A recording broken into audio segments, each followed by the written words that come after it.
মাতরমের সেই শব্দ ব্রহ্মকে সঙ্গীত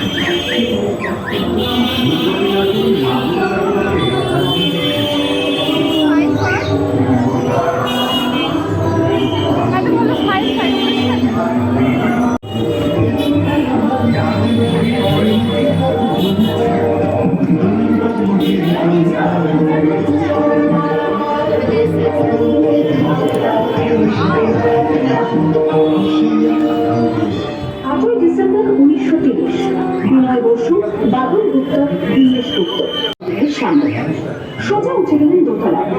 সামনে সিমসনের ঘর। দারুণ থেকে ছেলে ঢুকে গেলেন ভেতরে। বন্দুকের আওয়াজে গর্জে উঠল রাইটার। এরপর রাইটার্স বিল্ডিং এর অনন্ত বারবার গর্জে উঠল বিপ্লবীদের গুলির শব্দে। তারপর টেকার সাহেব তার বাহিনী নিয়ে সালের 7ই নভেম্বর রচনা করে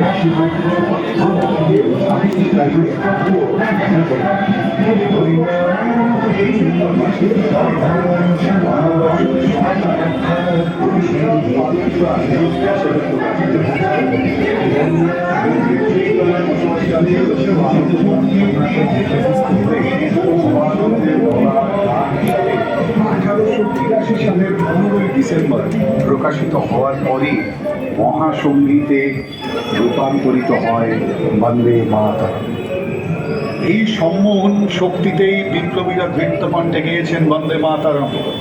হাসতে হাসতে গলায় পড়েছেন ফাঁসির দড়ি। 1882-তে আনন্দমঠ প্রকাশিত হওয়ার পর বিষ্ণুপুর ঘরানার শাস্ত্রীয় সঙ্গীত শিল্পী যদুনাথ ভট্টাচার্য, অর্থাৎ যিনি যদু ভট্ট নামে প্রখ্যাত, তাকে সুর করতে অনুরোধ করেন ঋষি বঙ্কিমচন্দ্র। তিনি মল্লার রাগ আর কাওয়ালি তালে গানটি বঙ্কিমচন্দ্রকে শোনান। 1896 সালের 28শে ডিসেম্বর গুরুদেব রবীন্দ্রনাথ ঠাকুর এই সঙ্গীতের 2 স্তবক দেশ রাগে 1907 সালে প্রথম ত্রিবর্ণ রঞ্জিত জাতীয় পতাকা যা অলঙ্করণ করেছিলেন অগ্নিযুগের দ্রোণাচার্য হেমচন্দ্র দাস কান্ত ভিকাজি কামার অনুরোধে, এবং সেই ভিকাজি কামার অনুরোধেই সেই ত্রিবর্ণ রঞ্জিত পতাকার মধ্যে বসে দেবনাগরী লিপিতে বন্দে মাতরম লেখা। 1909 সালে নভেম্বরের 20 তারিখ ঋষি অরবিন্দ বন্দে মাতরমের ইংরাজি অনুবাদ মাদার আই বোম টু টি কর্মযোগ পত্রিকায় প্রকাশিত হয়। নেতাজি সুভাষচন্দ্র বসুর অনুরোধে তিনি বরণ ভট্টাচার্য সঙ্গীতটি রাগ দুর্গাতে সুরারোপ করেন। নেতাজি আজাদ হিন্দ ফৌজ গঠনের প্রস্তাবনা রাখেন সিঙ্গাপুর রেডিও মার্চিং স্টাইলে বন্দে মাতরম প্রচার করেন। 1947-এর 14ই আগস্ট মধ্যরাত্রিতে পণ্ডিত জওহরলাল নেহরু তার স্মরণীয় ঐতিহাসিক নিয়তির সাথে সাক্ষাৎকার শীর্ষক ভাষণের পর বন্দে মাতরম পরিবেশন করেন সুচেতা কৃপালিনী। বন্দে মাতরম মায়ের বন্দনা, দেশমাতৃকার প্রতি শ্রদ্ধা জ্ঞাপনার আর রক্তে আগুন জ্বালানোর মন্ত্র, যে মন্ত্রে দীক্ষিত হয়ে বাংলার রত্নগর্ভা সন্তানরা ব্রিটিশের বিরুদ্ধে ঝাঁপিয়ে পড়েছে বারবার। যখনই তারা ক্লান্ত হয়েছে, অত্যাচারিত হয়েছে, এই একটি শব্দ তাদেরকে উজ্জীবিত করেছে বারবার। দেশমাতৃকার প্রতিকৃতি এঁকেছিলেন অবনীন্দ্রনাথ ঠাকুর। অসংখ্য নারী শক্তি হাতে তুলে নিয়েছিলেন অস্ত্র। নারী শক্তির প্রতীক হিসাবে তাই বঙ্কিমচন্দ্রের রচনা দেবী চৌধুরান, দেবী দুর্গা, দেশমাতৃ, কোথাও গিয়ে না একা। অশুভ শক্তিকে বিনাশ, তাই দেবী দুর্গার মতো তেজ ও রাশির উচ্ছ্বাস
ज्योत्स्ना पुलकितयामिनी फुल्लकुसुमित द्रुमदलशोभिनी